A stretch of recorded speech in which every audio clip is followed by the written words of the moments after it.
On October 8, 2018, Hurricane Michael underwent a 48-hour rapid intensification period where it went from a Category 1 hurricane to a Category 4 hurricane. By landfall on October 10, 2018 at 12:30 p.m. Central Time, Hurricane Michael was an unprecedented for the region Category 5 hurricane, making landfall near Tyndall Air Force Base, Florida. Hurricane Michael was the strongest hurricane in recorded history to make landfall on the Florida Panhandle. Landing with sustained winds of 161 miles per hour and a minimum pressure of 919 millibars, the storm was the fourth most powerful hurricane to hit the United States, spreading devastation far inland through many counties in northwestern Florida, from Bay County, Gulf County, Calhoun County, even through Jackson County and Leon County, where the state capital is located. Hurricane Michael was unique in that it maintained its major hurricane status all the way through the Florida-Georgia state line. As it entered Seminole County, Georgia, it was still a strong Category 3 hurricane. Across northwestern Florida and into the state of Georgia, Hurricane Michael was responsible for $25 billion in damages. These are the 31 voices of Hurricane Michael, representing the many unique experiences and perspectives of the community members who endured the storm and its impacts. Voices of hope, empathy, pain, lessons learned, grit, determination, and extensive insight into one of the most catastrophic hurricane seasons the Florida Panhandle has ever encountered. I'm meteorologist Melissa Thomas, and allow me to introduce you to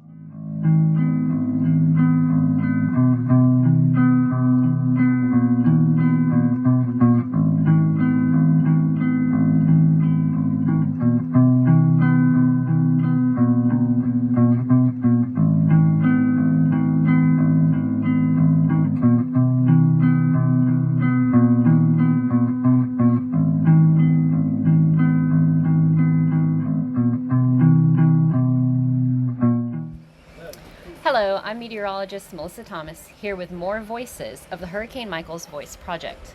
Today I'm speaking with Miss Shelia Wood, Miss Destiny Johns, here in Calhoun County, in a thrift store that will have its own interview as well. We'll go into depth of why this place that we're interviewing in is so special and has their own recovery effort that we want to put some attention on throughout the project. So currently it is called Helping Hands, and we're going to talk with Miss Destiny and Miss Shelia about their experience with Hurricane Michael in a county further north from the coast. This is not an immediate coastline community, and the effects that they felt as Michael moved through on its way from northwest Florida into Georgia on October 10th, 2018. The effects they felt this far inland. It's pretty significant. So let's start off with getting to know each of you a little bit more. Pre-Hurricane Michael, how was Blountstown home to you? It was good. It's a little town that we all enjoy, and everybody knows everybody, and family, and it's just home. Did you grow up here? Yeah, I did. All right, so we got some of these are for sure locals. Yes. So you've seen Blountstown grow, and now you're seeing Blountstown rebuild. Trying to rebuild, yes. Or tear down and rebuild. Yeah. And sometimes that's what we'll have to do in some cases. 2018, that summer, is rolling around. Mm-hmm. How are you feeling? Are you prepared for a hurricane? Are you thinking about hurricanes? I don't think you're ever really prepared for a hurricane. Especially not one like Michael. And the ones out in the Bahamas, I feel for them, we kind of know what they're going through, somewhat. We were told, by an individual that when Hurricane Michael was coming, that it was going to be like a bomb went off. Now, they said that pre-landfall. An individual, yeah. It was at the wow. weather station. It was someone Familiar. watching, yeah. And they said it was going to look like a bomb went off. And at that time, it's a 3. You didn't really believe, that it was going to be that way until after and you got out and actually seen all the damage that it done. Yeah, none of us believed that it was going to be any higher than maybe a low 4. Yeah. When it hit. And then even then you think as it makes landfall, it's continuously weakening as it gets to you. And it didn't. Yeah, did you not, just not never this storm. expected for it to be as bad as it was. How far inland is Blountstown? I'm used to driving through Blountstown through Tallahassee, so parallel to the coast. How far up couple of hours. What you think, an hour from the coastline, hour and a half? Yeah. Yeah. Yeah. So not too far from the coastline, but enough to feel safer than what you were probably prepared for. Yeah. Yeah. I'm glad you brought up the Bahamas, actually. That just makes my heart warm because Yes. I am now I started this project with everyone in the hopes of being voices for communities going through this in the future. And I would have never thought it would be so soon. Within a year, and while the project is going, there's a community going through what we went through. And it warms my heart that my voices are already bringing that up. Yeah. I mean, as bad as it was for us here on land, I couldn't imagine being on an island in the middle of the ocean and this happening. Well, that is why we're doing the project. Yeah. We actually got back from the Bahamas the Saturday before it hit. No kidding. We were on a cruise ship, and I'm like, oh my goodness, I hope we make it home before this comes. Now you were on the cruise ship as it's brewing and it's already being talked about, and that was Hurricane Dorian. You said that was what? Yes. We went to We got Princess home. Cays in Nassau. Yeah. Oh goodness. Yeah. We got off the ship in Jacksonville Saturday morning. Before. Oh wow. Yeah. So It was scary. We didn't I get to was- visit Freeport before the storm because that wasn't one of our destinations, and I kind of wish that we would have went. But well, you guys were, just to be so close to that area, you have even more of a probably an intimate feeling for the people. You were just there in their community. We were really upset Yeah. over, because, after going what we went through and can only imagine how bad it was for them. and watching the videos and seeing pictures from over there was just I cried, absolutely heartbreaking. Yeah. I was watching videos. People pray for me, help me, my baby, and can I was only imagine. crying. It was very upsetting. So rapid intensification starts to occur that summer as you're watching Hurricane Dorian and Hurricane Michael, and you're watching it grow. It's being forecasted. We're in the cone, Northwest Florida, and then within a 48-hour period, 3 becomes high 3, low 4, and then overnight, the night before landfall, it's the morning you're waking up to a 5. So what was that morning like for you? What did you do to prepare, take cover for the storm? It was a sleepless night. Yeah. Because I'm a So weather you watched junkie. it grow. Yeah, I'm a weather junkie, so Hey, I think I have my card. I stayed up most of the night watching it Yeah. and watching it grow and seeing forecasts and really seeing, hey, do I really think it's going to hit there or do I really think it's going to change a little bit? Yeah. And overnight, it went from bad. I mean, it was bad going into the evening. And then you wake up to really, and it didn't make landfall officially as a Cat 5, but everybody going through it knew that was going to be a Cat 5 down the road. We wasn't really worried about it being as a Category 3 hitting land. Yeah. Because we're so far inland, that really wasn't a big deal. But whenever it started jumping overnight, we're all kind of looking at each other like, we probably should have evacuated. And after a certain point, it's safer to take shelter. Yeah, So you it can't was get on too the late. highways. It was too late to go anywhere, And, we sat at home and watched the wind blow and watched the weathermen, and the more upset and worked up they got, I knew that And- we were in trouble.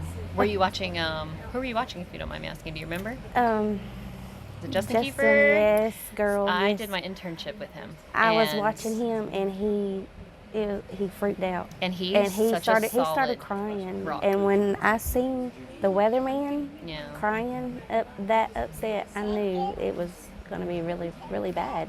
But there was nothing we could do at that point. Just sit and wait it out. So you're covered. You're taking shelter, going through the storm, and we can even skip over that if it's too much. But what was that experience? It was probably bad because we were not all together. Yeah, mostly that was the worst fear is not knowing that my children, Yeah. my family, my loved ones, my grandbabies were okay because we were not together. You're in different houses in Different Blountstown. places, yeah. And of course, the power going out and the cell phones, you tried to keep in touch with them up until that point, until everything went off. And then you had no idea if everyone was okay or not, and Yeah. created panic because I couldn't reach my children. I was actually in Chipley, Florida when the storm hit. Okay. Yeah. So And- a little bit further west. Yeah. She was in Chipley. I've got another daughter that was up in Mariana, and the last I heard from her was they live in a mobile home and surrounded by trees. Said trees were falling on the house, on the cars, busting windows. She was 6 months pregnant. Oh, goodness. So, yeah, and her and the other grandbaby in Chipley. And It was not even a year old. Yeah, I mean, Oh. it was really hard. Yeah. But once I knew everyone was okay, that made things The better. immediacy of the, Yeah, but you can where start looking at the future. I was at, it took us 3 days to clear the roads enough to even get out. So, but once I could get out, I tried checking on everyone and making sure everybody was okay. So what were the first few? I ask this question a lot, and I'm learning that when I ask the question, what was the first few weeks like? What was the first few months like? The answer is relatively the same because progress was so slow. It was really hard. I mean, going without electricity for weeks, water. Now, I'm not personally too familiar with the specifics and details of what the northern counties went through. You'll actually be my first exposure to it, and I'm glad we're going to get to bring attention to it with your perspectives. But right out the gate, the bigger cities are getting aid. They're getting attention. Yeah. What was that like for your community? It was really hard seeing them pass through here. They passed through here. Because Highway 20 is Yeah. a main road, and you got 231. So seeing them literally pass right by and thinking they're passing right by us and we need help too. Yeah. And I don't think it took them like a week before we ever really got help. Then immediate help Yeah. right out the gates, because that's one thing I was right out the gate. I was a part of a lot of the Facebook communities, so, Hurricane Michael updates, 850 strong, and that was some of the stories I was running across, is the smaller communities going, hey, Yeah, we're here. and so I'm really glad that we can shine a light on that, like what smaller communities go through around bigger communities. Yeah. All the small towns felt like they had been forgotten, while everyone else rushed Immediate to the, aid, to the, yeah, to the to bigger rescue. cities. Yeah. Now in the long term, it's more like we are part of the forgotten coast.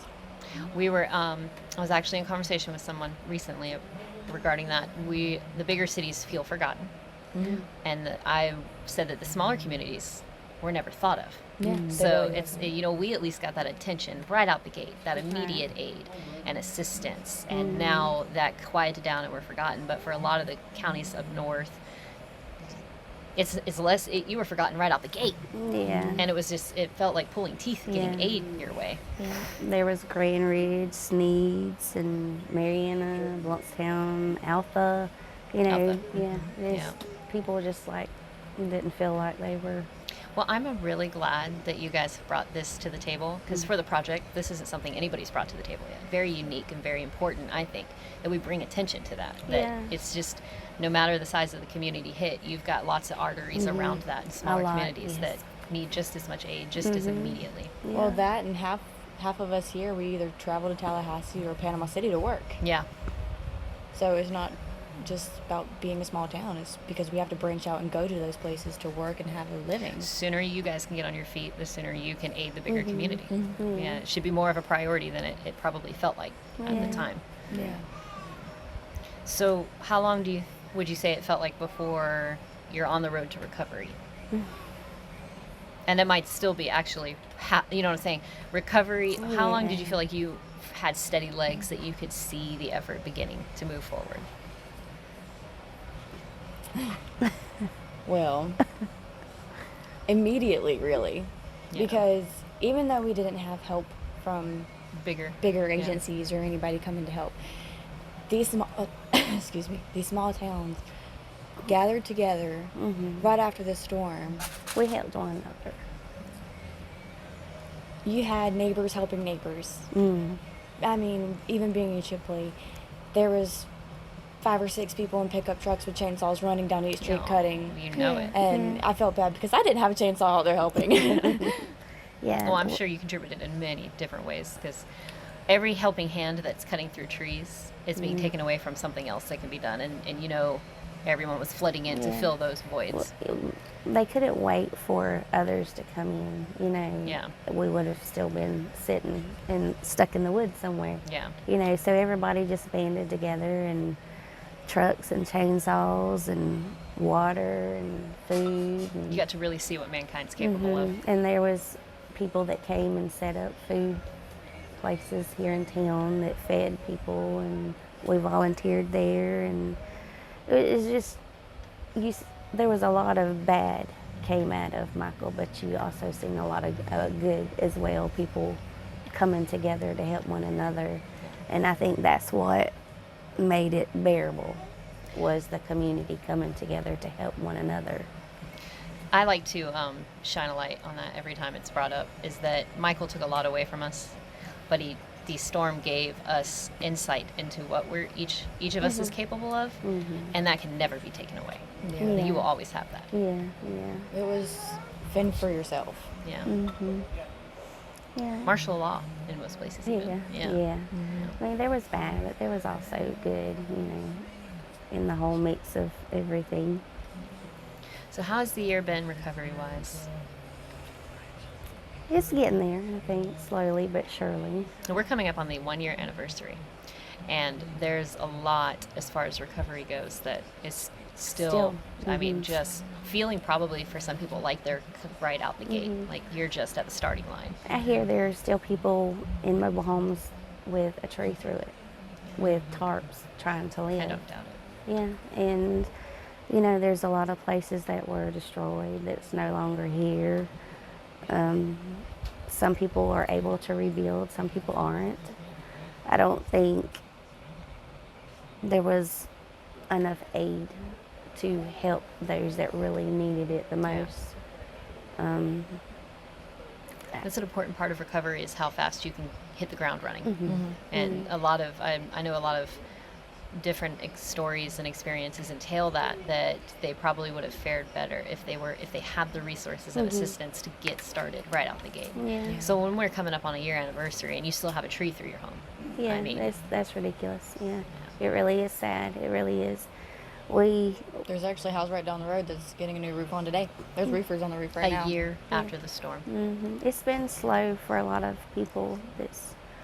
I'm not sure if it was the insurance companies, FEMA. I'm not sure what it is, but a lot of people didn't get the help that they needed. Well, hopefully with this project we can bring attention to that, and as a society learn with each catastrophe what we did well, highlight that, and learn from what we did bad. Yeah, and what needs improvements. What needs improvements. And it takes voices like yours and experiences like yours to bring attention to that and not allow it to be forgotten and repeat those mistakes. Yeah.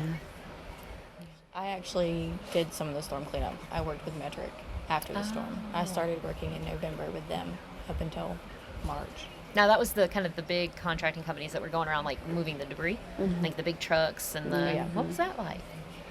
Fun, Yeah, for sure. I feel like that's keeping you going, like a definitely busy day. I know someone that was working it. 12-hour, 13, 14-hour shifts, 6 to 7 days a week. That's the way it was every single day. Yeah, for many 7 days many a week, months. 12 to 14-hour days. Yeah, Which we had I threw a lot in thanks to the people that came from Texas. A lot of them had either lived through Katrina or worked the storm cleanup after Katrina. And I made so many friends from everywhere. And you had contractors literally coming from every part of the United States. and bringing their experience with them. They'd been through similar situations, storms. That's awesome. But I worked anywhere from Mexico Beach to Mariana to even over to Chipley, Bonifay. And that's not easy work. No. It is not. She worked a lot of hours, kept her busy. That's like I mind may blowing. not have been running a chainsaw, Yeah. but I was having to be the one document so they could have their data. Logistics wise, like that's a lot of work and running around in a day. And it's not only going through a storm, and all the disaster it causes. There was quite a few people that had lost their lives with metric, trees falling on them, There was a lady stuck in her home having an allergic reaction, and paramedics couldn't get to her. Teacher. She was a teacher here. You know, there was several, you know, lives lost after. Those would be considered indirect deaths of Hurricane Michael. Yeah, There were so would- many. They're like indirect, but essentially Part of Michael. Michael. Yeah. My stepdad, after the hurricane come through, everybody was taking part in cleanup, and we were at a lady's house. There was a tree, you know, was falling over, and she didn't want it to fall on her shed. Yeah. And we were cutting trees, and the tree fell, and it fell on my dad. And he was in intensive care for 5 weeks, and it pretty much had crushed the whole left side. And ultimately, he was declared brain dead. And they said there was like 3 funguses off of the tree that hit him that had injured his brain. Yeah. And so there was. I am so sorry to hear that. Thank you. It There takes a lot of courage to share what Yeah. you just shared. That's been the hardest part for us, Yeah. is the after effects of the storm. Yeah. I feel like that is our recovery. Yeah.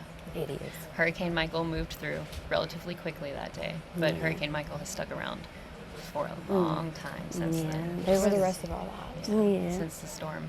Yeah. But it's bad either way, you know, the destruction of the storm and then the loss of life after, you know. The rebuild is going to take community members as strong as you, Yeah. and what Takes you, everybody pulling together. yeah, what you've been through and what you're going to carry forward into the future. Mm. And I'm sorry that's one of the things you have to carry forward, Yeah, us too. but but there will be future generations that you will be able to be a guiding light for, and I'm really appreciative that you guys are in the You're area. very welcome. We appreciate you too. And thank you for coming out and sharing your experience with us today, and the good and the tragic. Yeah, you're welcome.